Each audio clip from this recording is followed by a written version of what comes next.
मैं 1990 में जी सर।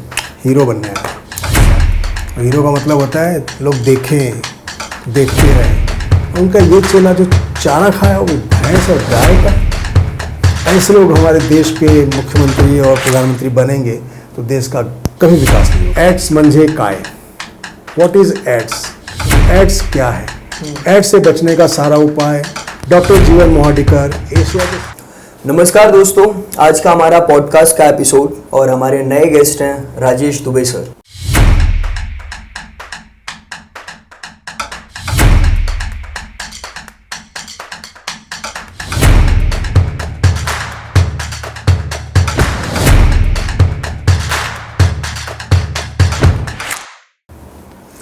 नमस्कार सर, आपसे सवाल करने से पहले एक मेरा पर्सनल सवाल है कि आप हमेशा इसी लुक में क्यों रहते हो? हमेशा आप इसी गेटअप में जब भी आपको देखा गया है इसी गेटअप में आप रहते हो हमेशा, तो इसकी कोई वजह है? मैं 1990 में जी सर। हीरो बनने आया। अच्छा, और हीरो का मतलब होता है लोग देखें, देखते रहें। क्या बात है सर। मैं नहीं बन पाया। कई बार तो ऐसे मौके थे, नटराज स्टूडियो में आत्माराम जी के ऑफिस में अक्षय कुमार जी ऑडिशन दे रहे हैं और हम जानते थे कि अक्षय कुमार जी हैं क्योंकि उनकी तब एक ऐड आ चुकी थी, बहुत बड़ी होर्डिंग पे उनके पोस्टर लगते थे। अच्छा सर। और मैं भी वहीं ऑडिशन दिया करता था। शायद फिल्म का नाम था बारूद, जी सर। सौगंध। हाँ। और वो हीरो बन गए। जी सर। पूरी दुनिया इनको हीरो देखने लगी। मैं नहीं बन पाया। जब नहीं बन पाया और 32 साल के बाद पूरा एक लंबा अरसा एज ए टेक्नीशियन कैमरे के पीछे गुजारने के बाद फिर जब मुझे एक कैरेक्टर आर्टिस्ट बनने का मुझे लगा कि अब बन जाना चाहिए। नहीं बन पाया एक्टर, कोई बात नहीं, कैरेक्टर आर्टिस्ट तो बने। मैं हीरो नहीं बन पाया, लेकिन 32 सालों तक मेरे अंदर ये सुलगता रहा कि मैं हीरो नहीं बन पाया, लेकिन मैं हीरो का बाप जरूर बनूंगा। और फिर 2017 में जब मैंने एज एन एक्टर स्टार्ट किया कैरेक्टर आर्टिस्ट, तो मुझे लगा कि जैसे मैं 1990 में सोचता था कि हीरो मतलब जिसको लोग देखें, तो आज भी कैरेक्टर आर्टिस्ट मतलब राजेश दुबे को लोग देखें। जी सर। क्योंकि 1986 या 87 में जब मैं 12th में था तो मैंने अपना एक स्लोगन बनाया था, proud of the crowd. Wow. भीड़ का आदर्श। जीवन में अगर मुझे कुछ बनना है तो भीड़ का आदर्श बनना है, कि पूरा का पूरा भीड़ मुझे अपना आदर्श समझे, मुझे फॉलो करे। वो मेरा एक 17-18 साल की उम्र में आप समझ सकते हो जी सर। किस तरह की सोच रही होगी। बिल्कुल सर। युवा था, आरक्षण का आंदोलन चल रहा था। जी सर। बहुत सारे बच्चे अपने आप को अग्निदाह में जला रहे थे। तो मैंने कहा मैं अपने आप को जलाऊं नहीं, मैं कुछ ऐसा बनूं कि लोग मेरे जैसा बनना चाहें। तो अभी 32 साल के बाद वो सुलगते जब आज मैं उस स्थान पे पहुंचा हूं कि ठीक है, अच्छी खासी एक्टिंग कर रहा हूँ, फिल्म में भी कर रहा हूँ, सीरियल में कर रहा हूँ, विज्ञापन कर रहा हूँ, वेब सीरीज़ कर रहा हूँ, हॉलीवुड की फिल्मों में जाके भी मैं ऑडिशन दिया करता हूँ। अच्छा सर। मैं तमिल तेलुगु की फिल्मों में अपने खर्चे पे जाकर आंध्रा में, तेलंगाना में ऑडिशन दिया करता हूँ अगर कोई मुझे बुलाता है तो जब जाऊँ ना कहीं पर तो लोग मुझे देखें, कौन ये पगड़ी क्यों पहनी है। कभी पगड़ी पहनता हूँ मैं, कभी कैप लगाता हूँ मैं, कभी वो माउली वाली टोपी लगाता हूँ मैं। अभी मैं गया था पंढरपुर में श्री विट्ठल जी के दर्शन करने, तो वहाँ मैंने कुर्ता और पजामा और माउली वाली टोपी लगाई थी।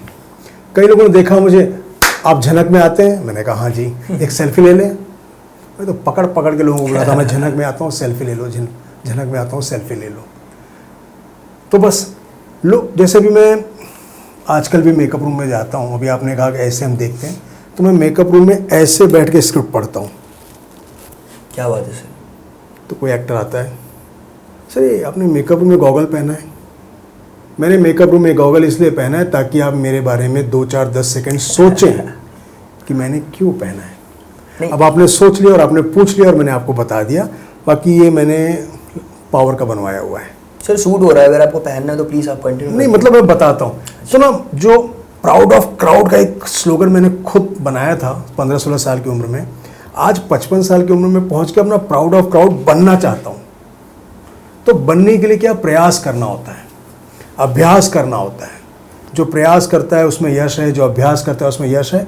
प्रयास अभ्यास करने के बाद आपको सफलता मिलती है। सफलता में एक बहुत अच्छी बात जो मेरी अपनी लिखी हुई सूक्ति वाक्य है, जी सर, जो मैं अपने इस फिल्म इंडस्ट्री में 32 साल के अनुभव से मैं समझ पाया कि योग्य व्यक्ति कभी सफल नहीं होता। योग्य व्यक्ति कभी सफल नहीं होता। कभी सफल नहीं होता। व्यक्ति के अंदर सफलता पाने की योग्यता होनी चाहिए। व्यक्ति के अंदर सफलता पाने की योग्यता होनी चाहिए। आप सोचेंगे मैं बड़ा योग्य हूँ, मैंने NSD कर ली है, मैंने FTII कर ली है, मैं बड़ी अच्छी अंग्रेजी बोल लेता हूँ, मैं बहुत अच्छा डांस कर लेता हूँ, मैं बहुत अच्छी डायलॉग कर लेता हूँ, मैं उत्तम हूँ, सर्वोत्तम हूँ। उत्तम कलाकार सदा बेकार। आप अधूरे रहिए, आप योग्य मत बनिए। आप व्यक्ति हैं, सफलता पाने की योग्यता अपने अंदर रखिए। जब मैं आया था मुंबई में ना, आ गया हिंदी मीडियम से पढ़ के, ग्रेजुएशन करके, मम्मी पापा से लड़के। Sorry to interrupt you sir, कौन से सन में आपका बॉम्बे आना हुआ था? मैं एक बार, मैं ऐसे अगर बताऊं तो मैं ऐसे कई बार ऐसे आके चला जाता था, आके चला जाता अच्छा। था, आके चला जाता था, कुछ होता नहीं। मुझे मुंबई समझ में ही नहीं आती थी। जी सर। मैं घाटकोपर से चलता था और अंधेरी पहुंचते पहुंचते 4 घंटे हो जाते थे। और तब फिल्म इंडस्ट्री सहकार भंडार के पास हुआ करती थी, बांद्रा। फिर अंधेरी से बांद्रा पहुंचो तो ट्रेन का धक्का धुक्की, और कई बार मैंने लोगों को ट्रेन पे से गिरते कटते पटते, एक व्यक्ति को मैंने देखा ऐसे हाथ कटा हुआ है, अपना दूसरा हाथ लेके रेल पटरी पे बैठा हुआ है। अरे मैंने कहा ये मुंबई, ये दृश्य आपने देखे हुए हैं? हाँ, ये दृश्य मैंने देखा है कि ब्रिज के ऊपर हूँ मैं और एक व्यक्ति ट्रेन से गिर चुका है, लोग ब्रिज पर से उसको देख रहे हैं कुर्ला के पास, और एक व्यक्ति बैठा हुआ है वो पूरा अपने होश में, अपने बोध में, और अपना एक हाथ ऐसा हाथ में लिया हुआ है, ये हाथ कटा हुआ है, ये हाथ ऐसे लिया हुआ है और देख रहा है, चिल्ला रहा है, और बेहोश भी नहीं हो रहा है। और मैं भगवान से कह रहा हूँ, भगवान उसको बेहोश कर दो, उसको बड़ा दर्द हो रहा होगा, उठा लो उसको। लेकिन भगवान ने कहा मुंबई है, ये कहीं मुंबई के बाहर होता तो इसको बेहोश कर देता। ये तो मुंबई में है, तो लड़ाकू है, ये तो संघर्षशील है, ये तो योद्धा है। अभी देखो ये आएगी एम्बुलेंस, पुलिस वाले उठाएंगे इसको, फिर 2-4 मिनट बाद फिर एक हाथ लेके फिर मुंबई में संघर्ष करेगा और अपने लक्ष्य को पूरा करने के लिए लड़ता रहेगा। तो सर आपका जन्म कब हुआ और किस सन में हुआ था, कहाँ पे? एकेडमिक रिकॉर्ड के हिसाब से 30/7/70, 23 जुलाई 70, और मेरे राशि गुरु बृहस्पति। और नॉन एकेडमिक मतलब रियल जन्म जो है कुंडली के अनुसार वो 21 सितंबर 1970। 1970। कुंडली के बारे में ये कहूँगा कि जब मेरी कुंडली बचपन में बनी होगी और मैं 20-22 साल का हुआ तो मैं अपनी कुंडली पढ़ता था, तो कुंडली में बहुत सारा कुछ ऐसे लिखा रहता था, यह बालक ये करेगा, यह बालक वो करेगा, यह बालक ऐसा होगा, यह बालक का राजयोग ये है, शुक्र छठे घर में, फलाना ढिमका ढिमका ढिमका। और उसके 15-20 पेज में ढूंढता था कि कहाँ लिखा हुआ है कि यह बालक अभिनेता बनेगा। अच्छा। वो कहीं नहीं लिखा था। ये बालक राजयोग होगा, ये बालक फलाना, इसका मकान होगा, हेन होगा, तेन होगा, 13 होगा, 22 होगा, लेकिन कहीं नहीं लिखा रहता था कि यह बालक मुंबई जाएगा और यह बालक बहुत बड़ा अभिनेता बनेगा। नहीं लिखा था। फिर मुझे लगा नहीं हो पाएगा कुछ, जब लिखा ही नहीं है कुंडली में तो होगा कैसे। मतलब कुंडली में बहुत ज़्यादा बिलीव करते थे सर स्टार्टिंग से? मैं नया नया जीवन जीना शुरू किया था ना। जी सर। मतलब हम पैदा हुए, मैं पता ही नहीं हम कब पैदा हुए। 4 या 5 साल के जब होते हैं तो हमें पता चलता है कि हाँ हम कौन हैं, हमारा नाम क्या है। बिल्कुल। स्कूल में जब नाम बुलाया जाता है, राजेश दुबे, हाँ उपस्थित, तब उनको पता चलता है अच्छा मैं राजेश दुबे, मुझे बुलाया गया। उसके पहले राजेश दुबे नहीं होता, उसके पहले मेरा नाम था इनारुन। इनारुन इधर आवा, इनारुन उधर आवा, तो इनारुन दिमाग में था। जब मैं पहली कक्षा में गया तब बताया गया राजेश दुबे, हाँ राजेश दुबे, हाँ उपस्थित। बच्चे थे, यस सर या उपस्थित क्या बोलना होता था। जब 10-12 साल की उम्र होती है ना, तब बहुत सारी चीज़ें समझ में आती है कि देश का प्रधानमंत्री कौन होता है, सरपंच कौन होता है, ये पिताजी जैसे क्यों होते हैं, ये मम्मी जैसे क्यों होती है, दोस्त क्या होता है। और फिर 13-14 साल में फिर पता चलता है कि अच्छा ये लड़की कौन होती है, आकर्षण क्या होता है, स्पर्श का आभास क्या होता है। और जब 18-19 साल की उम्र में आते हैं तब आपको अपने अस्तित्व का आभास होता है कि मैं कौन हूँ, हु एम आई, मैं क्या करने आया हूँ।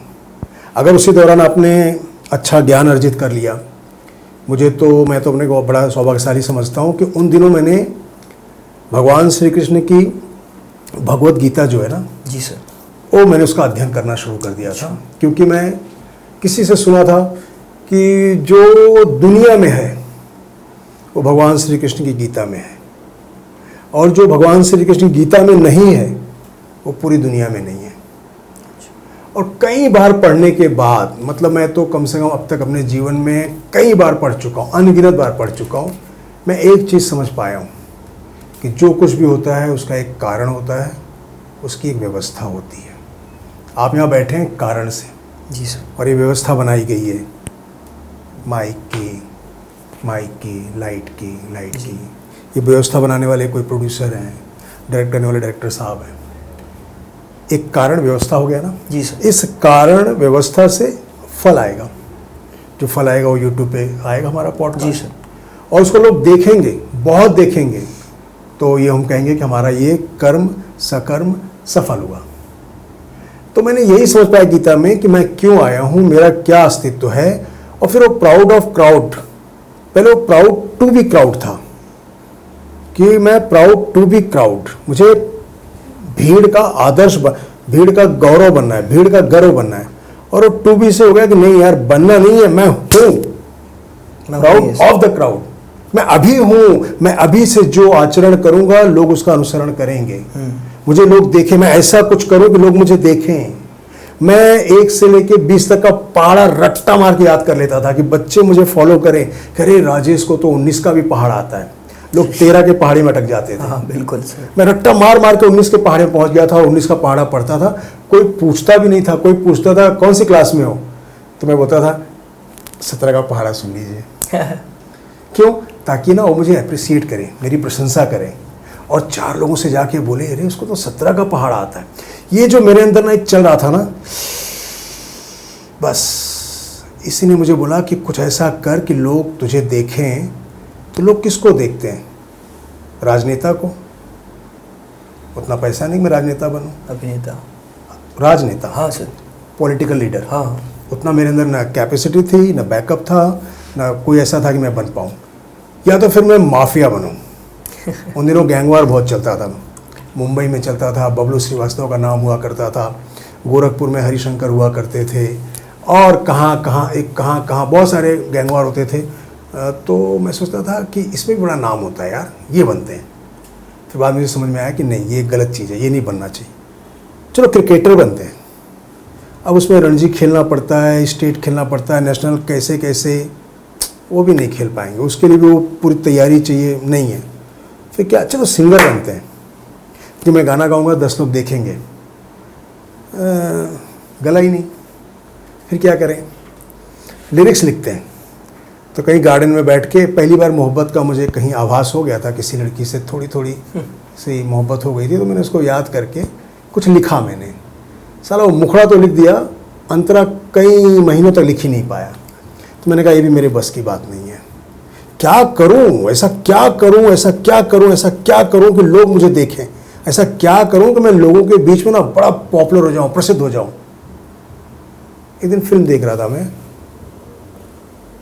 अमिताभ बच्चन साहब की, 2 अनजाने। अच्छा। तो उन्होंने वो कभी काला चश्मा पहनते थे, कभी पीला चश्मा, कभी नीला चश्मा, और रेखा मुझे दिखती थी। मेरी सबसे फेवरेट हुआ करती थी नूतन। हाँ, नूतन जी मुझे बहुत अच्छी लगती थी, उनकी एक्टिंग बहुत अच्छी लगती थी। फिर मैंने रेखा जी को 2 अनजाने में देखा तो मुझे ना वो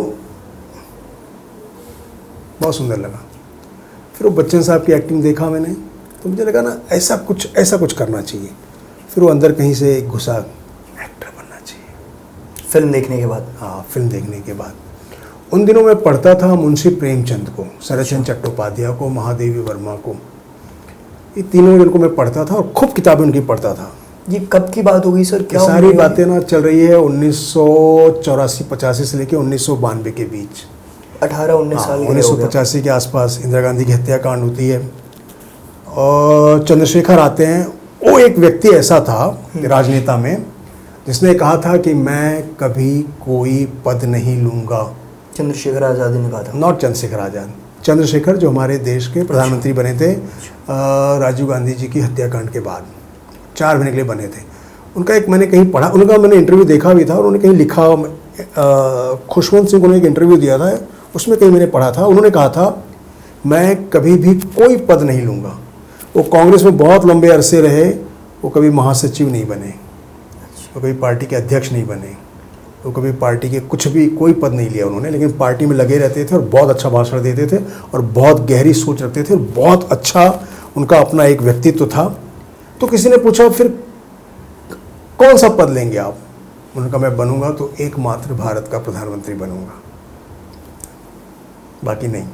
तो लोग बोलते थे इनको कौन प्रधानमंत्री बनाएगा, क्योंकि वैसे ही कांग्रेस में 50 लोग लाइन में थे, इंदिरा जी के, और इंदिरा जी के बाद राजीव गांधी तो थे ही, बाकी और लोग थे। लेकिन वो भाई साहब बने और 4 महीने के लिए बने और भारत का जितना सोना गिरवी रखा हुआ था ब्रिटेन में, भारत के खजाने में उन्होंने मंगाया और 4 महीने रहने के बाद उनका देहांत हो गया, चले गए। वो मुझे ना बहुत प्रेरणा कर देते थे कि मैं कोई पद नहीं लूँगा, मैं मात्र भारत का प्रधानमंत्री बनूंगा, और उनकी वो जिद पूरी हो गई। तो मैंने कहा कि जो व्यक्ति जिद करेगा ना, भगवान उसी की सुनते हैं।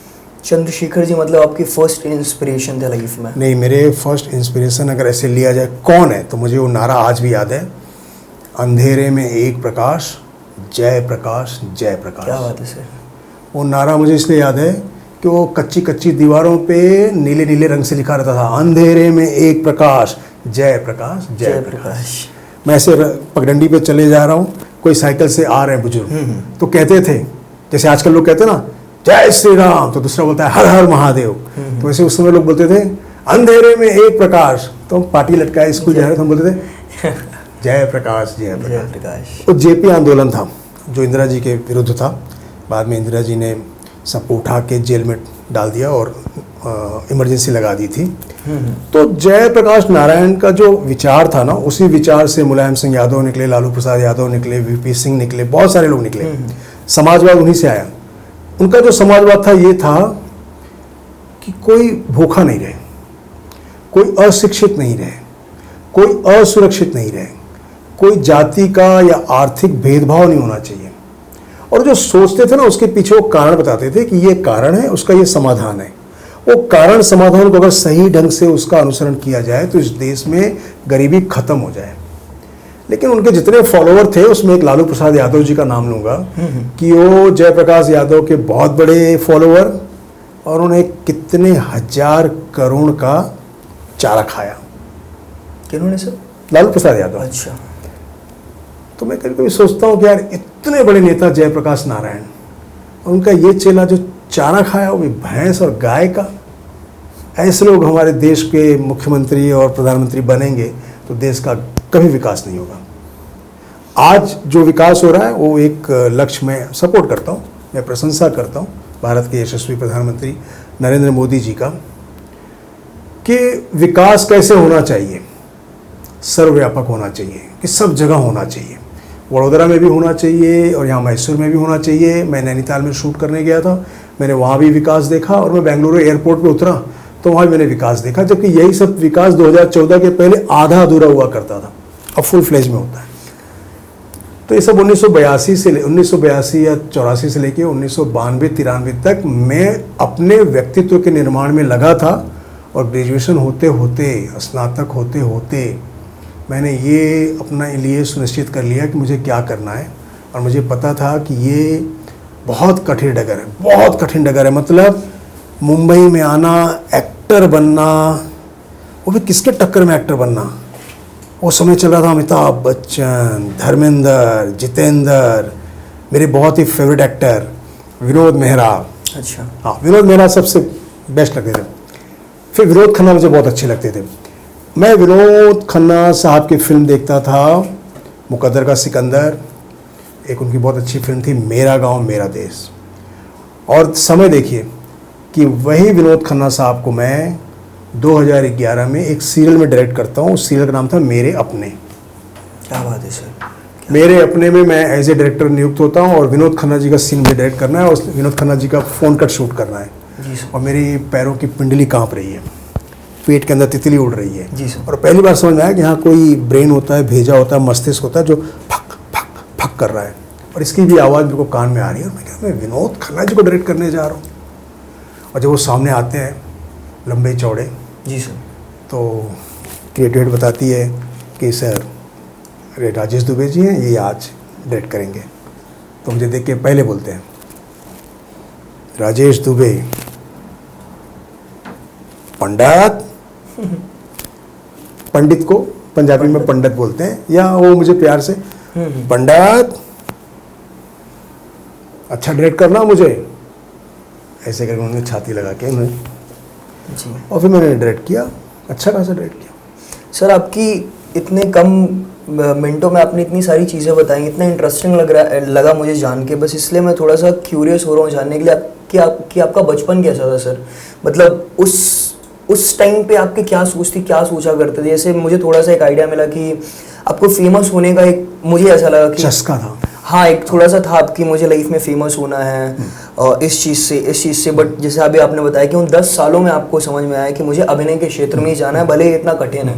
तो सर, अब बचपन में आपके क्या थॉट रहे होंगे? जैसे कि आपने बताया कि 5 साल के बाद तो इंसान समझता है कि मेरा नाम क्या है, बिल्कुल सत्य बात है। 3-4 साल तक तो हमें समझ में नहीं आता, हाँ हाँ वो मम्मी ने कर दिया, हम रो दिए, आ गई चीज़ें। तो सर, उस वक्त आपकी मतलब क्या थिंकिंग, क्या सोच रही होगी वो 5 से 17-18 की उम्र के बीच में? मुंशी प्रेमचंद की एक किताब है। पहली बार कब पढ़ी थी सर आपने वो किताब?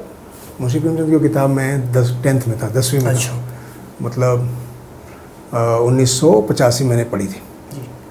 मैंने जब मुंशी प्रेमचंद की पहले गोदान पढ़ी ना, गोदान का एक एक पन्ना ना मेरे अंदर ना ऐसे कुछ भरता था जी। कुछ ऐसे, कहीं से कुछ दरार है, कहीं से कुछ सुराख है, तो उस सुराख को भर देता था, वो दरार को भर देता था। रिलेट करते थे आप अपनी हाँ, स्टोरीज को, हाँ, उनकी कहानियों के वो जरिए? कहानी में ऐसे कहीं कहीं ना मैं रो पड़ता था। अच्छा। और वो कहानी में कहीं कहीं ना रोमांच आता था। और कहीं कहीं तो जब मैं गांव के बाग में वो आम के पेड़ के ऊपर बैठ के किताब पढ़ता था तो मैं जोर से चिल्लाता था, वाह! इतना अच्छा लगता था। तब मुझे अंदर अंदर समझ में आता था कि ना तू कुछ है, अपने को ढूंढ, तू क्या है। एक मोटिवेशन मिलती थी आपको पढ़ के? अंदर से।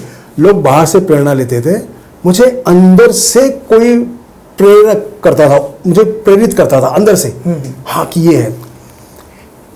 मैंने किताब पढ़ी शरदचंद्र चट्टोपाध्याय जी की। जी। उसका मुझे नाम नहीं याद है, लेकिन उसमें एक ऐसा सीन था, उसमें एक डायलॉग था कहीं जी। कि क्या तुम्हारे देह है हाड़ और मांस का, साले एक दिन मर जाओगे, 30-35 किलो और 1-2 किलो घी में जला दिए जाओगे। जब तक जी रहे हो कम से कम इस हाड़ मांस के शरीर का कुछ कर, वरना ऐसे ही। वो लाइन लगी मेरे को कि मैंने कहा यार, मैं सुबह उठता हूँ 4-5 बासी रोटी खा लेता हूँ दूध के साथ, दोपहर को दाल चावल रोटी सब्जी खा लेता हूँ, शाम को 4-5 बजे बिस्किट, रात को, ये दिन भर तो मैं अपना भोजन समय पे ले रहा हूँ, लेकिन जीवन समय पे चल रहा है क्या? उन दिनों ट्रेन बहुत लेट चला करती थी, मतलब लंबे दूरी की यात्रा जो ट्रेन होती थी ना, वो 4 घंटा, 8 घंटा, 12 घंटा, और कभी कभी एक बार तो मैं 36 घंटे लेट ट्रेन में यात्रा किया हूँ। जी सर। तो मुझे आभास होता था कि कोई चीज़ विलम्ब होती है, ये ट्रेन विलम्ब होती है, कितना कष्ट होता है लोगों को, लोगों का जो अपना प्रोग्राम कार्यक्रम बना है सब गड़बड़ हो जाता है।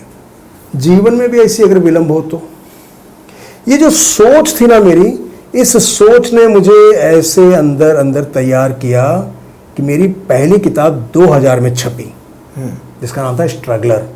आपने खुद लिखी थी सर? हाँ, मैंने वो किताब लिखी थी।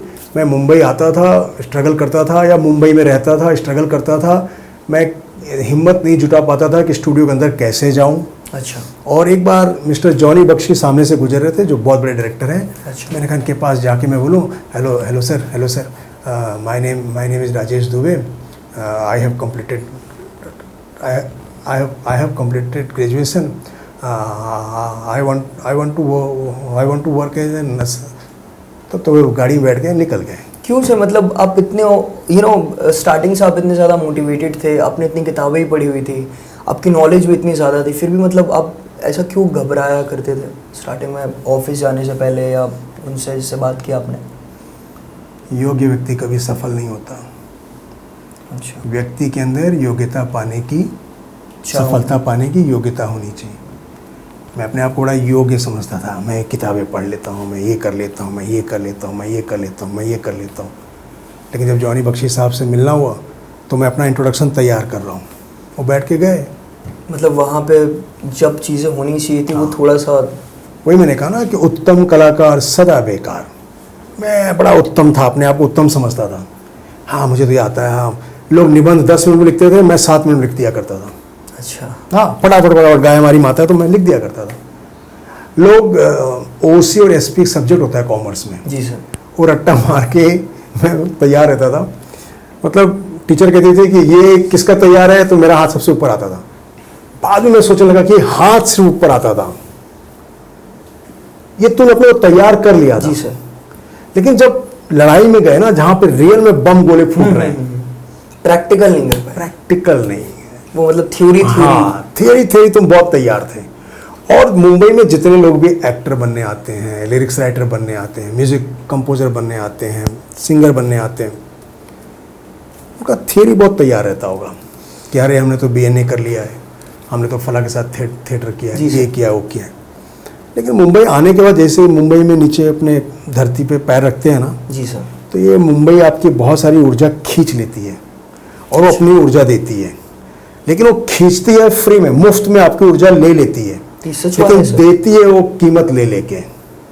मतलब मुंबई ऐसा शहर जो ले तो आपका सब कुछ लेती है मुफ्त में और देती है बदले में कीमत ले लेके, कि आप उसको अपनी नींद दे दोगे, आप उसको अपने शौक़ दे दोगे, आप उसको अपने बहुत सारे त्याग दे दोगे, बलिदान दे दोगे, फलाना दे दोगे, ढिमका दे दोगे, मम्मी पापा से दूर रहोगे, और फिर मुंबई कहती है चल थोड़ा सा सफलता ले ले।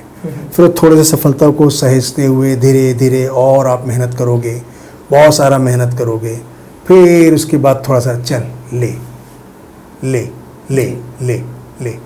आप आते हो ये सोच के कि मैं जाऊंगा मुंबई और 1 महीने में तो ये बन जाऊंगा, और फिर 10 साल कब निकल जाता है। ये आपने जो सोचा, इतना बड़ा सोचा था ना, ये 10 साल का समय चला जाता है।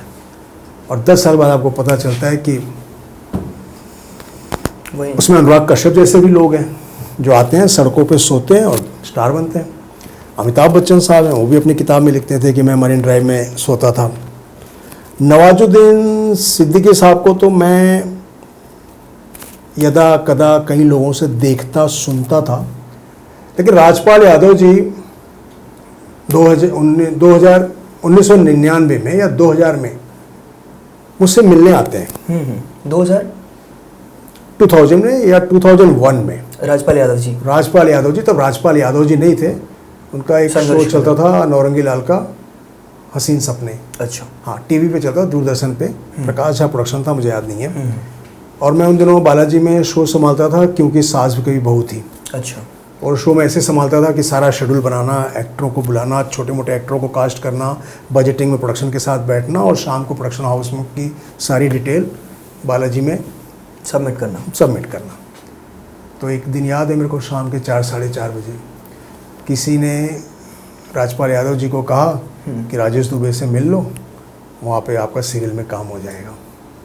और मुझे उसने आगे बताया कि वो राजपाल यादव एक एक्टर है, उनका एक टीवी में प्रोग्राम आता है, वो आ जाएंगे आपसे मिलने, उनके लिए आप कुछ कर देना। मैं बालाजी में रहते हुए मैंने बहुत से एक्टरों को कास्ट किया है, बहुत सारे एक्टरों को। आपको आज जो बहुत सारे एक्टर मिलेंगे जो ये यूट्यूब में देखेंगे आपका ये शो, तो नीचे कमेंट में लिखेंगे वो कि हाँ दुबे जी ने मुझे यहाँ कास्ट किया था और मुझे 1000 रुपये कैश दिलवाया था।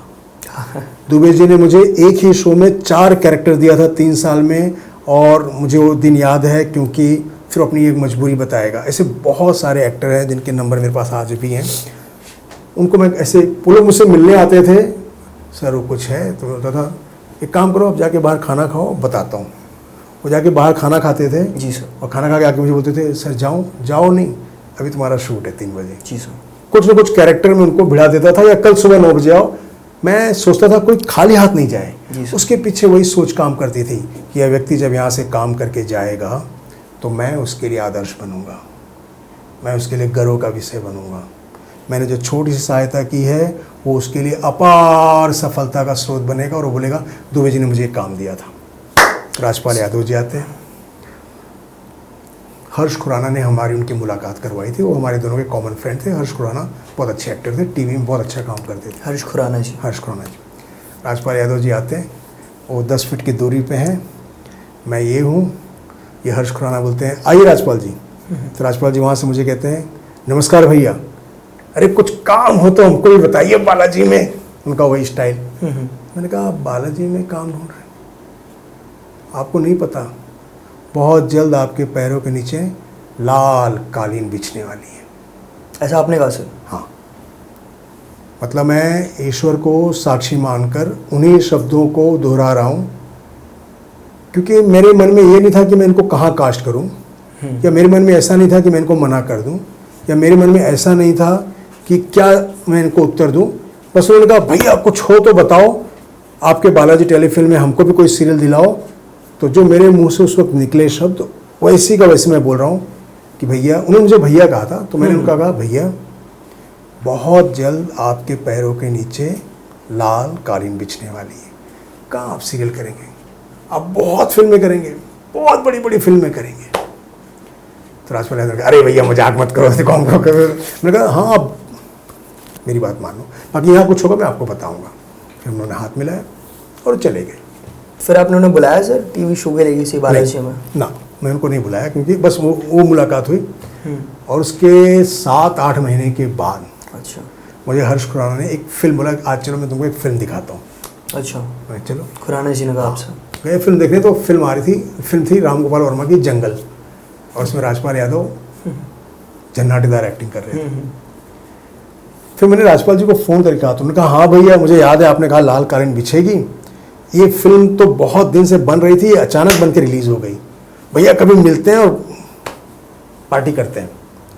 और उसके बाद राजपाल भैया ऐसे व्यस्त हुए, ऐसे व्यस्त हुए, ऐसे व्यस्त हुए, ऐसे व्यस्त हुए, ऐसे व्यस्त हुए कि आज 35 साल हो गए, हम कभी मिले नहीं। अच्छा, हम कभी मिले नहीं। उस दिन के बाद से 35 साल तक मुलाकात नहीं हुई सर? हाँ, आज तक मुलाकात नहीं हुई, हम आमने सामने मिले नहीं। लेकिन हर्ष खुराना को बात याद है, और राजपाल जी को भी इस इंटरव्यू से उनको याद आएगा कि हाँ बालाजी टेलीफिल्म के बाहर राजेश दुबे। ये बात मैं इसलिए बता रहा हूँ कि मुंबई है, ऐसे आओगे ना तो आग बन जाओगे, और ऐसे आओगे ना खत्म हो जाओगे। सर इतने लंबे करियर में इतना वक्त हो गया आपको, इतने सारे टीवी शोज, फिल्में, और डायरेक्ट भी किया आपने, अपने बुक भी लिखी। मैंने 5 किताबें लिखी हैं जी सर। 9 शो डायरेक्ट किया है। मेरे अपने विवाह, वारिस, पिया कागन, कारवा, तलाश, गौरी तेरा गांव बड़ा प्यारा, जननी जन्मभूमि, और लास्ट शो मैंने किया था ठुमरी एक परंपरा। जी जी। मैंने मिस्टर विनोद खन्ना, बहुत बड़े महान एक्टर को निर्देशित किया था। मैं गजेंद्र चौहान जी को डायरेक्ट किया। विवाह में ऐसे बहुत सारे टीवी के एक्टर हैं जिनको डायरेक्ट करता रहा, बट कभी डायरेक्शन मेरा दिल नहीं लगता था। आपका पैशन वही एक्टिंग ही था? मैं एक जब मैं मुंबई में एक अभिनेता बनने की सोच रहा था, तब किसी ने मुझे गंभीरता से नहीं लिया, अवसर ही नहीं दिया। फिर मैं बन गया शेड्यूलर। अच्छा, जो शेड्यूल बनाता है। लोग बोलते हैं ये कौन है, ये शेड्यूलर है। सर इतना लंबा सफ़र रहा आपका, जौनपुर से बॉम्बे आए आप? बॉम्बे नहीं, बम्बई।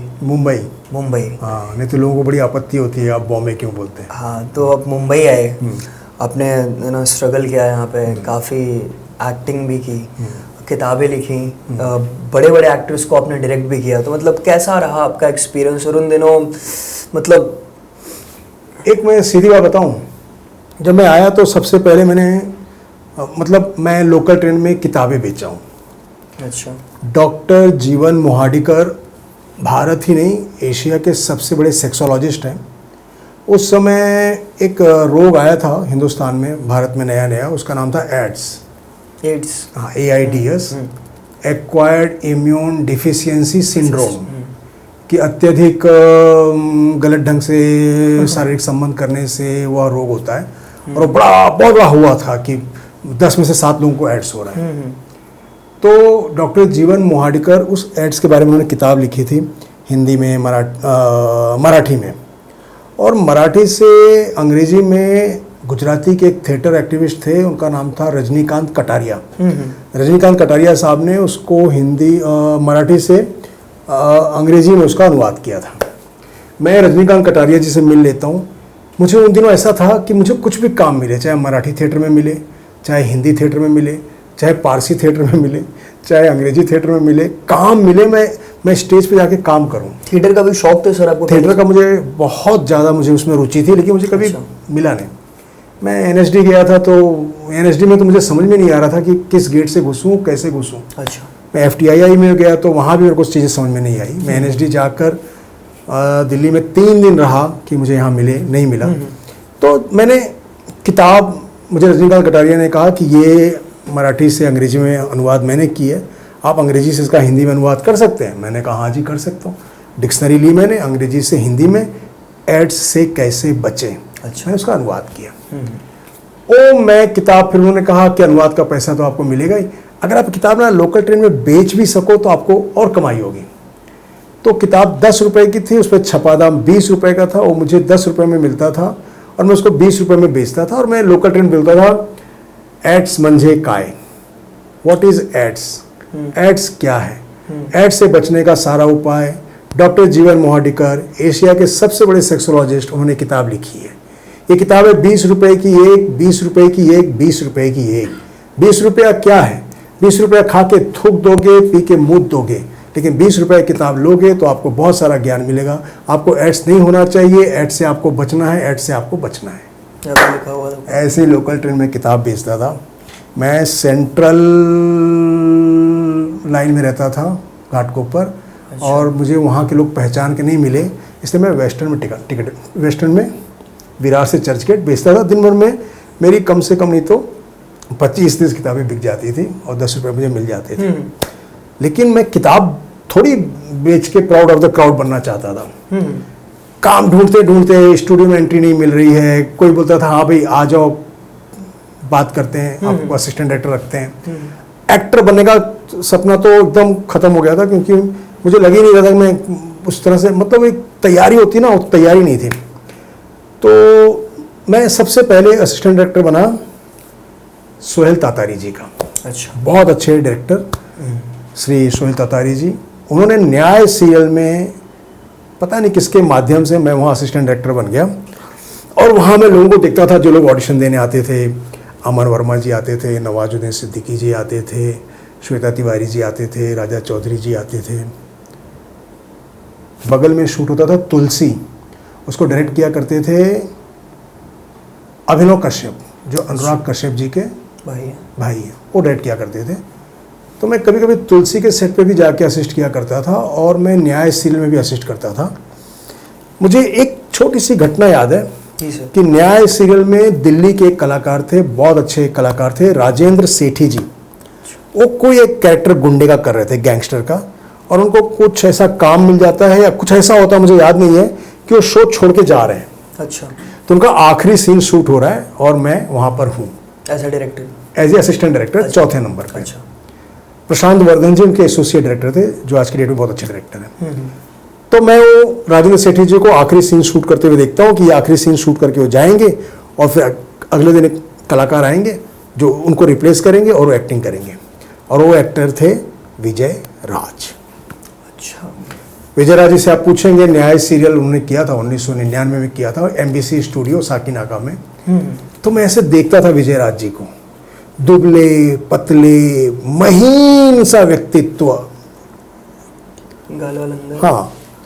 तो मैं ऐसे सोचता था, नहीं, अगर आपके अंदर आग है ना तो आप कैसे भी हो आप अंगार बनोगे। आपके अंदर आग ही नहीं है ना तो आप कितने भी कुछ नहीं होना। और एक टाइम आता है विजय राज जी को मैं देखता हूँ दु और क्या बन जाते हैं। बिल्कुल बिल्कुल सर, है ना। मैंने हर्ष छाया जी के साथ उनको देखा। हर्ष छाया जी स्क्रिप्ट हाथ में नहीं लेते, वो है उनका मेकअप हो रहा है, असिस्टेंट डायरेक्टर आता है, सीन क्या है, डायलॉग पढ़ो। वो सीन पढ़ता है, सामने वाले एक्टर के भी और हर्ष छाया जी के भी, एक्टर हर्ष छाया जी के भी डायलॉग पढ़ता है।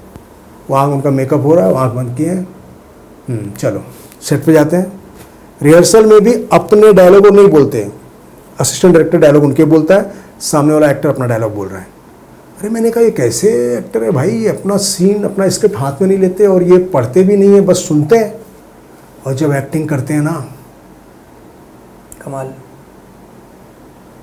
हर्ष छाया जी को मैंने देखा और मैं समझा, आप अपने मस्तिष्क का अगर एकाग्र होकर उसका सदुपयोग करोगे तो आप पूरे ब्रह्मांड का जो भी कॉन्फ़िगरेशन है, जो भी संरचना है, आप उसका स्मरण कर सकते हो।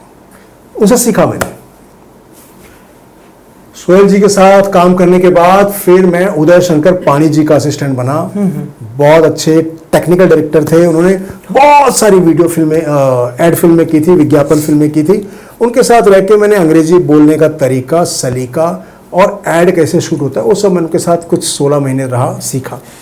उसके बाद मैं बाबू भाई मिस्त्री, जो हिंदुस्तान के पहले ट्रिक फोटोग्राफर थे, जिन्होंने रामायण में राक्षसों की आंख से आग निकालते थे। बाबू भाई मिस्त्री। बाबू भाई मिस्त्री जी किसी को कलश में से निकालते थे। सारी ट्रिक फोटोग्राफी वो मैनुअली करते थे। आज जो वीएफएक्स से किया जाता है, सीजी से, सीआई, पता नहीं किससे किससे किया जाता है, वो हाथों से करते थे। वो कलश के पीछे ट्रिक करके उसमें से राक्षस निकालते थे। तो मैं उनके साथ शिव महापुराण टी सीरीज का शो था, अच्छा, दूरदर्शन पे आता था, मैं उसमें उनका असिस्टेंट डायरेक्टर था। वो करते करते ना असिस्टेंट डायरेक्टर में ना मुझे ऐसे लगता था कि मैं डायरेक्टर कब बनूंगा, मैं डायरेक्टर कब बनूंगा, मैं डायरेक्टर कब बनूंगा। 3 साल के बाद मुझे लगा कि यार कमाई कुछ नहीं है, सीखना बहुत कुछ है, और जितना सीखो कम है, और फिर परिवार, फिर बहुत सारी चीज आन। मतलब उस समय डायरेक्टर्स को पैसे नहीं मिलते थे ज्यादा? मिलते थे, 3000 मिल जाते थे, 100 रुपये रोज के मिलते थे, 200 रुपये रोज के मिलते थे। उन दिनों पर डे चलता था, शूटिंग खत्म, वाउचर साइन किया, 250 रुपये। हाँ, एक्टर को। तो सर इस दौरान कभी कोई ऐसी चीज हुई जिससे आपके मानसिक उसमें ठेस लगी हो, आप बहुत ज्यादा? मुझे ऐसे लग रहा था कि मैं असिस्ट तो कर रहा हूँ, लेकिन मैं डायरेक्टर बनने में देखता था कि ये एसोसिएट डायरेक्टर है, ये 25 साल से ये डायरेक्टर असिस्टेंट में काम कर रहे हैं। अच्छा। फिर मैं बहुत महान डायरेक्टर प्रकाश मेहरा जी के एसोसिएट डायरेक्टर बिंदु शुक्ला जी से मिला। उनको मैंने देखा कि बिंदु शुक्ला जी तो 30 साल से प्रकाश मेहरा जी को असिस्ट कर रहे हैं। अच्छा। फिर मैं ऐसे बहुत महान लोगों से मिलता था, तब मेरे मन में एक बात आती थी कि उत्तम कलाकार सदा बेकार, कि अगर मैं ये असिस्टेंट करूंगा तो मैं भी ऐसे ही रहूंगा, ऐसे ही रह जाऊंगा, या मुझे अवसर नहीं मिलेगा, या नहीं हो पाएगा। फिर घबराहट होती थी। मैंने कहा छोड़ो यार, पैसा कमाना है, क्या करें, पैसा कमाना है, क्या करें क्या करें, लेकिन फिल्म लाइन में ही रह के करना है, क्योंकि इसके अलावा बाहर का कुछ आता नहीं। और एक दिन किसी ने उठा के मुझे बालाजी टेलीफिल्म में फेंक दिया, और मैं वहाँ पे घर एक मंदिर, गोल्डी आनंद साहब। किसने फेंका सर आप? ऐसे ही मैं किसी से बोला कुछ काम वाम हो बताना। अच्छा। अरे तो वहाँ चला जा जुकासो, किसी रैंडम इंसान ने? हाँ, कोई एक्टर थे। अच्छा। जुकासो में चले जाओ, वहाँ शूट होते हैं, वहाँ तेरे को काम मिल जाएगा। अच्छा। मैं जुकासो में गया तो 2 शो डायरेक्ट हो रहे थे, एक घर एक मंदिर, एक बंधन, और दोनों को डायरेक्ट करते थे गोल्डी आनंद साहब। अच्छा। जो देवानंद साहब के किसी समय में उनके सहयोगी हुआ करते थे। जी। वो डायरेक्ट करते थे, और बड़े मजेदार गालियाँ दे दे के, भोजपुरी अवधि में अच्छा, गालियाँ दे दे के डायरेक्ट करते थे। और मैं उस शो में लग गया असिस्टेंट ईपी कह दो, या असिस्टेंट शेड्यूलर। सर ये स्क्रीन में अपीयरेंस आपका कम हुआ, कैमरे के सामने एज एन एक्टर आपने फर्स्ट क्या काम किया था? मतलब ये सब चीज़ें तो आप अपने उस टाइम पे कर रहे थे कि मुझे काम मिले, बाद में आपने एक्टिंग की, या पहले एक्टिंग करने के बाद ये सारी चीज़ें? एक्टिंग में मैंने बहुत सारी फिल्मों में मैं जूनियर आर्टिस्ट में काम किया। अच्छा। एक फिल्म आई थी, हाय हुकू हाय हुकू हाय हाय। अच्छा, सुनील शेट्टी। गोपी किशन, हाँ, डबल रोल जिसमें। उसमें मैं काम मांगने गया। अच्छा। तो उसमें किसी ने मेरे को क्राउड में घुमा दिया, 300 रुपये मिले। फिर एक कौन सी फिल्म थी, दिल जिगर नजर क्या है, मैं तो तेरे लिए जान भी दे दूं। उसमें ना डांसिंग में ना पीछे मैं क्राउड में खड़ा हूँ, लोग पहले मुझे डांसर में ले लिए, फिर बोले इसको तो डांस नहीं आता, इसको पीछे खड़े कर दो। तो मैं ऐसे हाथ में इनके ऐसे काम किया। फिर एक फिल्म थी जय महालक्ष्मी माँ, उसमें मैं असिस्टेंट डायरेक्टर भी था, और पृथ्वी एक बहुत बड़े कलाकार हुआ करते थे, उनका मैं नौकर बनता हूँ। 2 सीन होते हैं। फिर सूर्यपुत्र शनिदेव में एक सीन करता हूँ। इसके वैसे छोटा छोटा इतना काम करता हूँ। मैं पीवी नरसिम्हा राव उस वक्त भारत के प्रधानमंत्री हुआ करते थे, उनका एक इलेक्शन कैंपेनिंग होने वाला था, तो उस एड में मुझे काम मिल गया। तो मेरे सीन के आगे और मेरे सीन के पीछे पीवी नरसिम्हा राव जी की एंट्री होती है, और एक स्पीच देते हैं और चले जाते हैं।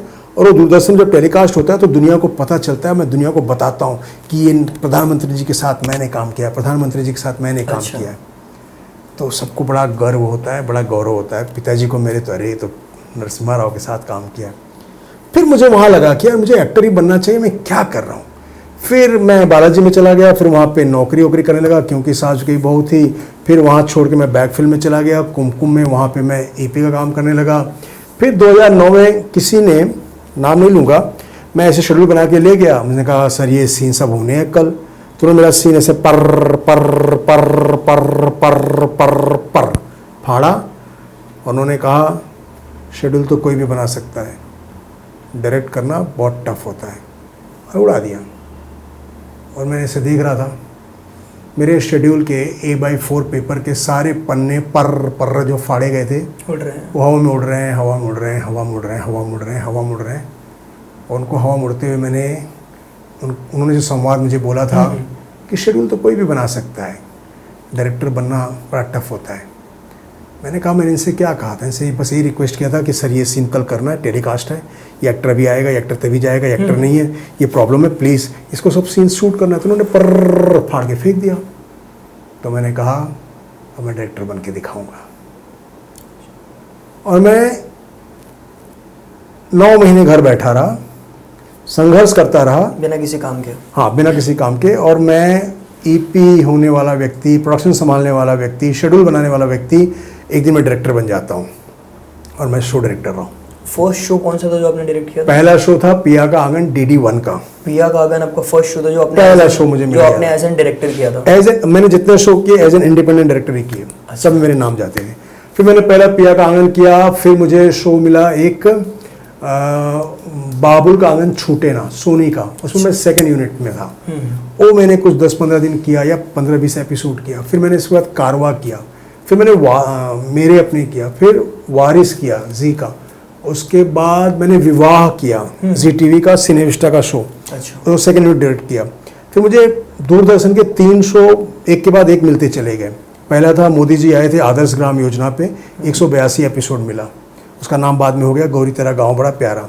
फिर दूसरा शो जननी जन्मभूमि, और तीसरा शो संगीत परंपरा के ऊपर एक शो था ठुमरी एक परंपरा, वो मैंने डायरेक्ट किया।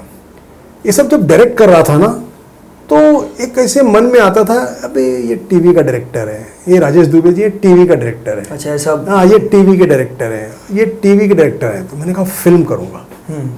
और बहुत मतलब घर बैठ के बहुत संघर्ष करने के बाद सफलता के लिए जो शर्तें हुआ करती थी ना, कि किसी के सामने जाके मुजरा करना है, किसी की हाँ में हाँ करना है। कौन सी साल की बात है सर? ये बात जब मैं एकदम टफ फिल्मों के लिए स्ट्रगल कर रहा हूँ, तो 2015 है, 2015, 10 साल पहले। हाँ, मेरे पास एक कॉन्सेप्ट था, मोहब्बत तेरी माँ की आँख। अच्छा, हाँ, फिल्म का कॉन्सेप्ट। तो फिल्म आधी बनी, अधूरी बनी। फिर एक और फिल्म थी अपने घायल इंडियन, वो रिलीज हुई छोटे लेवल पे, थिएटर में देख लिया, हाँ मेरा नाम निर्देशक राजेश दुबे। फिर बड़ी फिल्म के लिए बड़े एक्टरों से मिलना, बड़े लोगों से मिलना, करते करते करते ना 2016 में मुझे लगा कि मैं इसके लिए भी फिट नहीं हूँ। अच्छा, क्योंकि ना वो जो एक वो सलाम करते रहना, दंडवत करते रहना, वो नहीं हो पा रहा वो था। आपकी योग्यता से किसी को कोई लेना देना नहीं है। आप कितने अच्छे उनके ग्रुप में हो, कितने अच्छे बॉन्डिंग है आपको हाँ, उनके साथ, वो मैं बना नहीं पाता था। मैं उसकी आलोचना नहीं कर रहा हूँ, ना उसकी मैं बुराई कर रहा हूँ। मुझे लगता था जैसे मैं ऐसे भूख नहीं सकता, ऐसे 10 कुत्तों के बीच में भूख नहीं सकता, मैं ऐसा शेर बनना चाहता था। वो मेरी अपनी कमजोरी थी। तो मुझे लगा, जब मैं एक फिल्म शुरू होते होते रुक गई, एक मराठी फिल्म में डायरेक्ट करने वाला था, बोगदा पुढे आहे। मैं खूब छान फार मतलब ऐसा सोचता था कि अलग हट के कुछ करूँ। तो मैंने किसी प्रोड्यूसर को सुनाई कोई कहानी, तो उन्होंने कहा मराठी में फिल्म बनाते हैं, बोगदा पुढे आहे उसका नाम था। बट वो फिल्म शुरू होते होते शुरू ही नहीं हुई। फिर बहुत सारा इफ बट था। आपका पारिवारिक जीवन होता है, आपका अपना एक अंदर से मानसिक संतुलन होता है, फिर आपका अपना एक ना यार हो क्या रहा है। और कभी कभी लगता था यार कलाई बहुत मजबूत है, लेकिन रेखाएं गड़बड़ है। फिर ऐसे करते करते ना, फिर मुझे बहुत पहले किसी ने कहा था कि सब कुछ तो पहले से लिखा होता है। तो मैं कहता था जब सब कुछ पहले से लिखा होता है तो हम प्रयास क्यों करें, क्यों करें। हाँ, जो पढ़तव्यम ओ मर्तव्यम, जो ना पढ़तव्यम ओ मर्तव्यम, तो जीवा शासत का कर्तव्यम। जो पढ़ता है वो मरता है, जो नहीं पढ़ता अनपढ़ रहता है वो मरता है। तो मैं अपने जीव को, अपने मस्तिष्क को इतना क्यों लगाऊं पढ़ने में, मैं भी एक दिन मर जाऊंगा। सर जो सबसे बड़ी एक बेसिक डिफरेंस है, मतलब जो सबसे बड़ा आप मानते हो, इतने वक्त से हो आप, अपने 90s के पहले की चीज़ें देखी, ऑफ कोर्स 2000 की देखी, 2010 टू 20, अब 225 चल रहा है, तो जो वो सबसे मेन स्ट्रगल की चीज़ है, वो आपको क्या लगता है कि उस टाइम पे ये चीज़ ऐसी थी और अभी ये चीज़ ऐसी है? सर हमने एक पॉडकास्ट किया था, एक अभिनेता से हमने एक सवाल किया था कि ज़िंदगी के इस मुकाम में पहुंचने के बाद क्या वो अपने जीवन में सेटिस्फाइड हैं, संतोष मिला उन्हें, या अभी भी उनकी चाहत है कुछ पाने की, या कुछ रह गया है। आपका तो ऑब्वियसली इतना लंबा सफ़र रहा है सर, आपने किताबें भी लिखी, शो भी डायरेक्ट किए हैं, बहुत बड़े बड़े कलाकारों को डायरेक्ट किया आपने, और बहुत कुछ ऐसी चीज़ें देखी सर आपने, क्योंकि ऑब्वियसली आप बहुत पहले से काम कर रहे हैं इंडस्ट्री में, 30-35 सालों से भी ज़्यादा हो गया है। तो इस मोमेंट में आपकी लाइफ में क्या आपको लगता है कि कुछ ऐसी चीज़ें हैं जो बची हुई हैं, या फिर आप सेटिस्फाइड हो चुके हो कि नहीं यार मैंने जो जो चीज़ें सोची हुई थी वो चीज़ें मैंने सब अचीव कर ली हैं, या मैंने नहीं किया है, बची हुई हैं वो चीज़ें? आप ये पूछना चाहते हैं कि क्या मैं अपने आप को सफल व्यक्ति मानता हूँ कि नहीं? मैं ये पूछना चाहता हूँ सर कि क्या आप संतोषजनक हो चुके हैं कि मिल गया है मुझे जो जो चाहिए था? आप ये पूछ रहे हैं कि क्या मतलब ये कि जितना मिल गया बहुत है, अब मिले चाहे नहीं मिले, ऐसा ही कुछ? इसका उत्तर मैं बता रहा हूँ, आपके बहुत लंबे प्रश्न का सटीक उत्तर। जी सर। जिस दिन राजेश दुबे का सड़क पर चलना मुहाल हो जाएगा, लोग देखेंगे एक टक और बोलेंगे ओ देखो राजेश दुबे जा रहा है, ओ देखो राजेश दुबे जा रहा है, sir sir sir selfie selfie sir sir sir. उस दिन मैं समझूंगा कि मैंने बहुत कुछ पा लिया। अभी सड़क पे चलता हूँ, मेरे अगल बगल लाखों लोग होते हैं, उसमें से 2 या 4 या 5 लोग कहते हैं आपको झनक में देखा, आपको टीवीएस स्कूटी के ऐड में देखा, आपको वहाँ देखा, आपको वहाँ देखा। लाखों में 2, 4, 6 लोग, लाखों लोग बोलना चाहिए ओ देखो राजेश दुबे जा रहा है, ओ देखो राजेश दुबे जा रहा है। तब मैं अपने आप को मानूंगा कि मैंने बहुत कुछ पा लिया। लेकिन उसके बाद भी मुझे पाना है, मुझे फिल्म फेयर अवार्ड पाना है, मुझे ऑस्कर पाना है। क्या बात है सर। तो अभी सर ये मेरे सफलता का पैमाना है। अब मिले न मिले, हो न हो, सोचने में क्या जाता है। बिल्कुल सर, जो सोचेगा वही करेगा। तो अभी सर आपका जीवन कैसा चल रहा है, अगर प्रेजेंट टाइम की मैं बात करूं तो? मेरा जीवन बहुत अच्छा चल रहा है, बहुत बढ़िया। मतलब वो कहते हैं ना कि पुरुषार्थ के 4 स्तंभ, कि आप धर्म, अर्थ, काम, मोक्ष, जिसने प्राप्त कर लिया उसका जीवन सफल है, उसने पुरुषार्थ को प्राप्त कर लिया। मैं धर्म में कर्तव्य और उत्तरदायित्व दोनों का निर्वहन पिछले 32, 35, 40 सालों में, जब से मुझे बोध हुआ है, मैं कर रहा हूँ। अर्थ, पैसा, मैंने उतना पैसा कमा लिया कि मेरे परिवार में कोई ये ना कहे कि अरे नहीं कमाया। जितना परिवार के लिए मुझे करना था कर लिया, मैं संतुष्ट हूँ। काम के बारे में मैं एक बहुत अच्छी चीज़ बताऊंगा, आज के जो युवा हैं उनके लिए बताऊंगा। जी सर। क्योंकि सेक्स का बवंडर, खुद पे नियंत्रण न होना, मुंबई जैसे शहर में आके एकांकी जीवन जीते जीते एकांतवास या अवसाद से ग्रसित हो जाना। मेरी एक उपन्यास है, उसका नाम है वासनम। वासनम मेरी उपन्यास का टैगलाइन है कि जीवन में वासना नमक बराबर होना चाहिए। यदि नमक बढ़ गया तो आपका भोजन खराब, और नमक कम हो गया तो आपका स्वाद खराब। उसी प्रकार संयम, नियम का पालन करते हुए आपके जीवन में काम भावना उतना ही होना चाहिए जिससे आपका उद्धार हो, न कि आपका सर्वनाश। सर्वानंद प्राप्ति के लिए सर्वनाश नहीं होना चाहिए।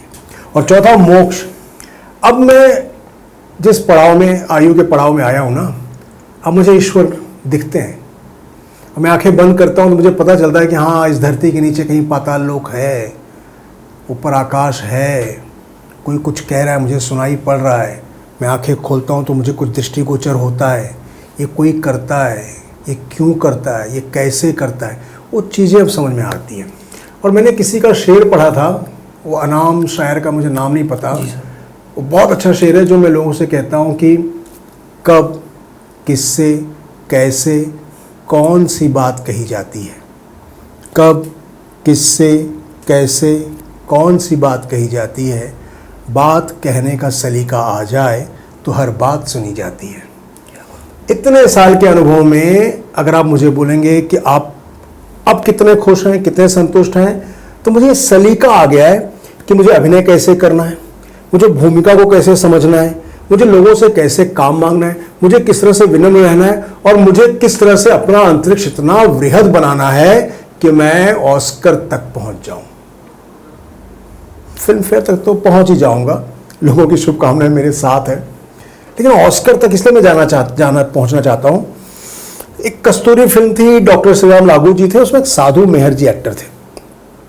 वो बहुत अच्छा अभिनय उस फिल्म में उन्होंने किया था और वो शायद नॉमिनेट हुए थे।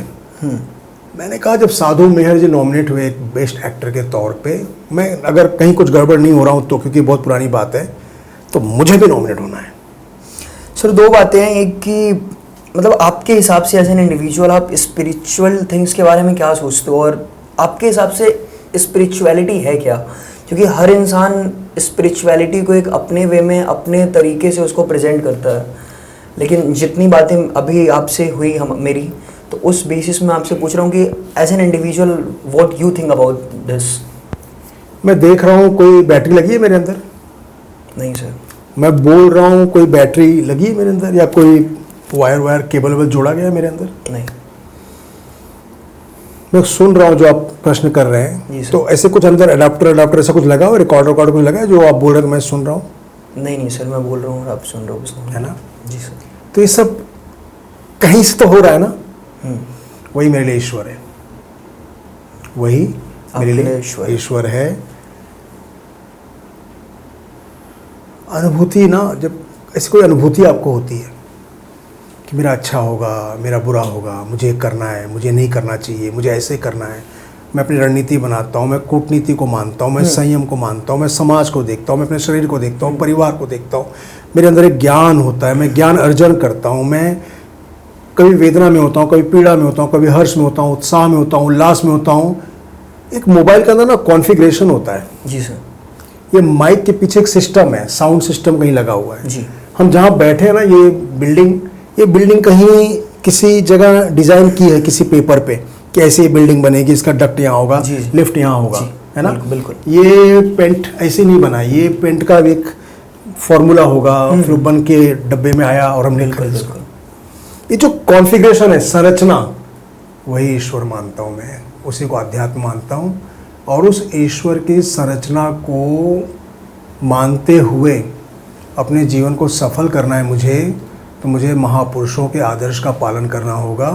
और वो महापुरुषों के जीवन में भगवान श्री राम हों, भगवान श्री कृष्ण हों, शिवाजी महाराज हों, महाराणा प्रताप हों, राम प्यारी गुर्जर हों, झांसी की रानी हो, मंगल पांडे हो, या नरेंद्र मोदी जी हों, उनको फॉलो करना और अपने जीवन को सफल बनाना, यही मेरे लिए अध्यात्म है। यदि आपका जीवन सफल नहीं है तो आप धरती के बोझ हो, और यदि आपका जीवन सफल है, 10 लोग कहते हैं कि हाँ आपका जीवन सफल है, तो आप इस धरती के बोझ नहीं, इस धरती के संतुलन हो। आने वाली पीढ़ी या आने वाले लोग आपके बारे में बात करेंगे, और मैं चाहता हूँ कि मेरे बारे में लोग बात करें। सर जीवन का सफल होने का क्या मतलब कि मेरे पास मटेरियलिस्टिक चीज़ें आ जाए? जीवन का सफल, जैसे अभी अंबानी जी की सफलता को आप कैसे लोगे? आगे आपको समझ में? अभी मनु भाकर जी गई थी, उनकी सफलता को आप कैसे लोगे? जो खिलाड़ी है, अलग है दोनों, है ना? अमिताभ बच्चन जी की सफलता को कैसे लोगे? ठीक है, ओशो या सदगुरु वासुदेव जग्गी महाराज या प्रेमानंद जी महाराज या बाबा रामदेव या बागेश्वर धाम के बाबा धीरेन्द्र शास्त्री जी, इनकी सफलता को आप कैसे आंकोगे, कैसे मापोगे? सब अपने अपने प्रोफेशन में, अपने अपने फील्ड में। अरे भाई, ये गीली सब्जी है, खाते हैं हम, उसका स्वाद अलग, रसेदार सब्जी। ये सूखी सब्जी है, उसका अलग स्वाद है। ये अचार है, अरे ये मिर्ची है, ये चटनी है, ये रोटी है, ये पुलाव है, सबका स्वाद अलग है ना। सब सफलता का स्वाद अलग होता है। सब सफलता अपना अलग अलग अपने क्षेत्र की सफलता होती है। उसमें मेटालिक जो आप कह रहे हैं ना कि भौतिक आनंद मुझे मिल जाए, भौतिक आनंद की भी आवश्यकता है। मैं अच्छे कुर्ता पजामा पहन के, अच्छी पगड़ी लगा के, अच्छी दाढ़ी उसको एकदम बढ़िया सा सीरम वीरम लगा के बैठ के पॉडकास्ट करूँगा, तो लोग देखेंगे और कहेंगे वाह, अभी मैं यहाँ नंगा बैठ जाऊँ। नहीं, मेरे को ज्ञान हो गया है, मैं नंगा बैठूंगा, तो मुझे कौन देखेगा? आपका आवरण सुंदर होना चाहिए, लेकिन आवरण के अंदर जो है ना, वो सुंदर के साथ वो सुंदर ना हो चलेगा, वो उत्तम होना चाहिए। आवरण सुंदर, अंदर की चीज़ें, आंतरिक चीज़ें उत्तम होनी चाहिए, आपके विचार उत्तम होने चाहिए। सर जिस इंसान के पास मैं सिर्फ पूछ रहा हूँ कि सपोज किसी इंसान के पास सारी मेटलिस्टिक चीज़ें हैं, उसको जो गाड़ी चाहिए उसके पास गाड़ी है, उसको जो बंगला चाहिए बंगला है, ठीक है, अच्छे से खा पी रहा है, पहन वहन रहा है, तो आपके हिसाब से क्या वो इंसान सक्सेसफुल है? क्या उसने अपने लक्ष्य को प्राप्त कर लिया? अनंत अंबानी जी के पास सब कुछ है करेक्ट, विरासत में सब कुछ मिला है ना, बिल्कुल बिल्कुल, परंतु उनका अपना एक लक्ष्य है। जब उस लक्ष्य को प्राप्त कर लेंगे तब अनंत अंबानी कहलाएंगे कि हाँ वो सफल है। धीरू भाई अंबानी से आई चीज़, फिर मुकेश अंबानी के पास आई चीज़, फिर आप उनके पुत्र श्लोक अंबानी, अनंत अंबानी, उनके पास तो सारी सुख सुविधा है जी। उसके बाद भी वो दिन रात काम कर रहे हैं ना, है ना। एक रॉकेट जब ऊपर जाता है ना, तो उसके अंदर बहुत सारा बारूद भरा होता है, वो बारूद आपके सफलता के लक्ष्य तक पहुंचाता है। अब वो बारूद विचार के रूप में क्या है? जोमेटो के लोग आते हैं, डिलीवरी मैन, बिल्कुल, आपको फूड दे के चले जाते हैं। तो कोई गोयल साहब है जो इसके ओनर हैं, अच्छा। मैंने अभी उनका एक इंटरव्यू देखा था, उन्होंने कुछ सोचा कि ऐसे ऐसे ऐसे ऐसे ऐसे ऐसे ऐसे करना है, उन्होंने वो कर दिखाया जी। अब क्या गरीब थोड़ी रहे होंगे, नहीं, बिल्कुल। अमीर रहे होंगे ना। आप अमीर होते हुए और अमरता की तरफ बढ़ो। अमीर अमर नहीं होता बिल्कुल कि आप अमीर है तो अमर हो गए बिल्कुल। ना, आपको अमरता को प्राप्त करना है। नहीं समझा आप मेरी बात? थोड़ा सा नहीं समझा सर। है ना? अमीर अमरता मतलब मैं अमीर हूं तो मैं अमर हो जाऊंगा। अमर मतलब वही ना कि मेरी कभी डेथ ना हो, मैं हमेशा के लिए जिंदा रहूं। हाँ, ये शाब्दिक अर्थों में। लेकिन आपने कहा कि मेरे पास गाड़ी मोटर बंगला सब है, तो क्या वो सफल है, ऐसा आपने पूछा ना। जी सर। मैंने कहा गाड़ी मोटर बंगला सब है, वो अमीर हैं, लेकिन वो अमर नहीं है ना। उन्होंने अपने आप को ऐसा नहीं बनाया कि लोग उनके बारे में बात करें। क्या आप ही समझा सर? हम बात करते हैं सुभाष चंद्र बोस के बारे में, अमर है वो। हम बात करते हैं स्वामी विवेकानंद के बारे में, जी। हम बात करते हैं मंगल पांडे जी के बारे में, हम बात करते हैं नरेंद्र मोदी जी के बारे में। नरेंद्र मोदी जी ने दुनिया के सबसे ऊंचे विशाल प्रतिमा स्टैचू ऑफ यूनिटी बना दी। हमें देख के गर्व होता है कि सरदार वल्लभ भाई पटेल हैं जिन्होंने एक भारत को एकता के सूत्र में बांधा, और आज उसी एक भारत को नरेंद्र मोदी जी श्रेष्ठ भारत बना रहे हैं। नरेंद्र मोदी जी के पास सब कुछ है, प्रधानमंत्री हैं, क्या जरूरत है काम करने की? और लोग भी तो इसी थे ना जी। और लोग काम करते थे, औसतन जितना उनको काम करना चाहिए प्रधानमंत्रित्व काल में अपना कर रहे थे। लेकिन मोदी जी प्रधानमंत्री काल में स्वयं प्रधान सेवक होते हुए एक औसत काम नहीं कर रहे हैं। वो दुनिया की सबसे ऊंची विशाल मूर्ति जो हुआ करती थी, जो 2018 के पहले स्टैचू ऑफ लिबर्टी, उसको पीछे करके स्टैचू ऑफ यूनिटी बनाई। बहुत बड़ा क्रिकेट का स्टेडियम हुआ करता था लंदन में, मेरे ख्याल से लॉर्ड्स स्टेडियम है, जी, ऐसे हाँ, कुछ, लॉर्ड्स उसको स्टेडियम। पीछे करके मोटेरा स्टेडियम बनाई ना। भारत आज पूरी दुनिया में तीसरे नंबर पे आ गया मेट्रो नेटवर्किंग में, उन्होंने बनाया ना। बहुत बड़ा टनल उन्होंने बनाया कश्मीर में, पहलगाम तक पहुंचने के लिए बनाया उन्होंने ना। एक्स्ट्रा काम कर रहे हैं ना जी। ये लक्ष्य है। प्रधानमंत्री तो कोई भी रहेगा, कुछ भी करेगा, बिल्कुल। लेकिन प्रधानमंत्री रहते हुए आप ऐसा कुछ काम करो, ऐसा कुछ काम करो, ऐसा कुछ काम करो कि 70 साल से आप नहीं हटा पाए धारा 370, और हटा दिया उन्होंने। सर मतलब इस प्रोफेशन को लेके जो हमारी फिल्म इंडस्ट्री है, जो लोग आर्टिस्ट बनने आते हैं, परफॉर्म करने के लिए आते हैं, उनके लिए एक बेस्ट एडवाइस, आपका इतना लंबा करियर रहा, तो आपके हिसाब से एक वो बेस्ट एडवाइस क्या रहेगी कि जो भी लोग यहाँ पे काम करने आना चाहते हैं तो उनको ये चीज़ें करके आनी चाहिए, और वही सक्सेसफुल होने का क्या मंत्र है सर आपके हिसाब से? मैं जितना जान पाया 1995 से लेके जी अब सर, तक जी सर। 2025 जी तक सर, 30 इयर्स। मैं जितना जान पाया, मैंने एक ही चीज़ जाना, जी सर। जो लगा रहेगा वही पार पाएगा, और जो लगा नहीं रहेगा उसकी लग जाएगी। जी सर। कहने का मतलब कि अब आप सब छोड़ दो, आप बन जाओ मीरा, आप बन जाओ राधा, कि मैं तो हर सांस की माला पे बस एक ही नाम सुमिरूं, जी सर। मेरे कृष्ण मेरे कृष्ण मेरे कृष्ण। आप लक्ष्य बना लो अपना कि मुझे सफल होना है या मुझे सफलता के अलावा असफल नहीं होना है। इसके अलावा कुछ नहीं, इसके अलावा कुछ नहीं, इसके अलावा कुछ नहीं, इसके अलावा कुछ नहीं, इसके अलावा कुछ नहीं, इसके अलावा कुछ नहीं। यार मरा मरा मरा मरा मरा करते राम हो जाता है। सही बात है। तो जब मैं उसको ना, हाँ अब मैं अपने बारे में लूँ, मुझे कुछ नहीं आता, मुझे एक्टिंग आती है, एक्टर बनना है, लेकिन एक्टर नहीं बन पा रहा हूँ, तो ठीक है डायरेक्शन कर लिया, ठीक है असिस्टेंट डायरेक्टर बन गया, ठीक है शेड्यूलर बन गया, लोकल ट्रेन में किताब बेच ली, एक क्लासेस हुआ करता था कुरला में, जाके वहाँ क्लासेस करता था। मेरे एक मित्र हैं, उनके उनके उनके ड्राई फ्रूट की दुकान से मैं अमूल बटर लेके, जो सड़क पे पाव भाजी बनाते हैं, जी सर। तब 17 रुपये का 20 रुपये का पैकेट आता था अमूल बटर चीज़ क्यूब का। अच्छा। तो वो मैं 15-15 रुपये में बेचता था। मैं अगर ये नहीं बन पा रहा हूं तो मैं इसको छोड़ूंगा नहीं, मैं इसको पकड़ के सब करूंगा और एक दिन मैं इसको करके दिखाऊंगा। जी सर। सत्यमेव जयते, मैं कहता हूं लक्ष्यमेव जयते।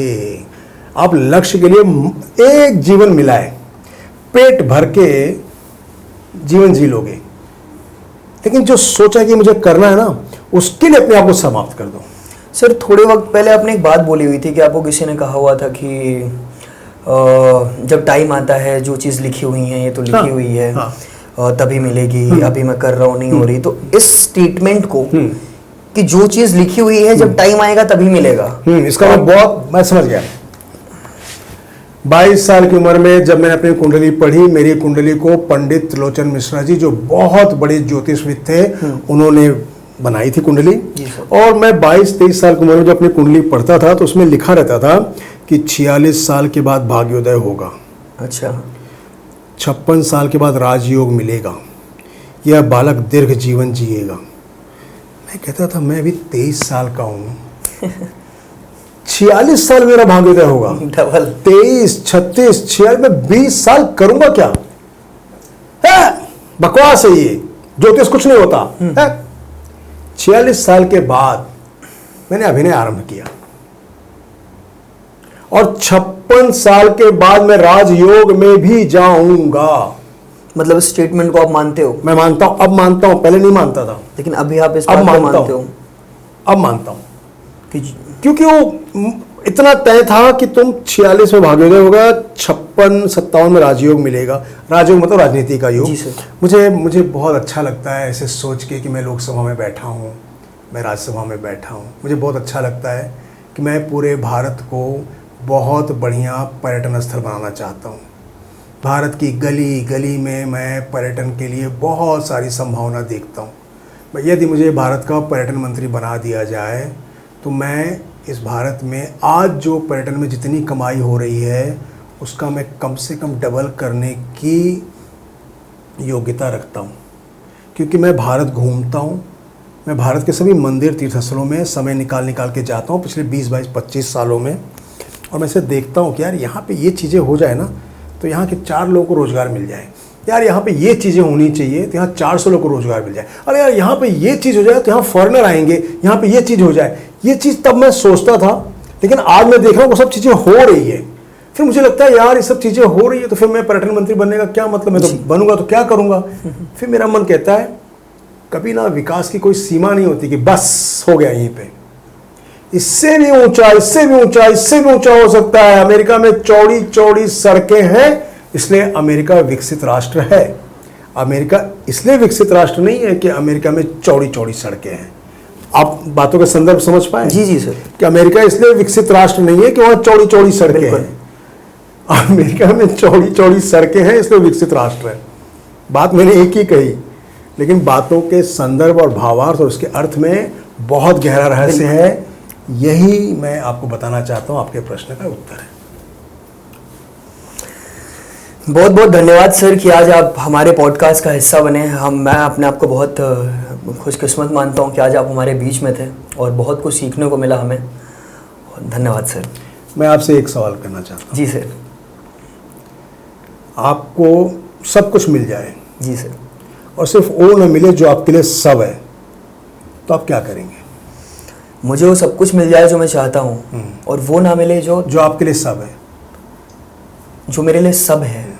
कभी कभी क्या होता है, मैंने सब कुछ छोड़ दिया लेकिन जिसके लिए मैंने छोड़ा वो तो मेरी सब कुछ थी, वही नहीं मिली। आया समझ में? जी सर। जिसके लिए मैंने सब कुछ छोड़ दिया वो मेरे लिए सब कुछ थी, वही नहीं मिली, तब क्या आप करोगे?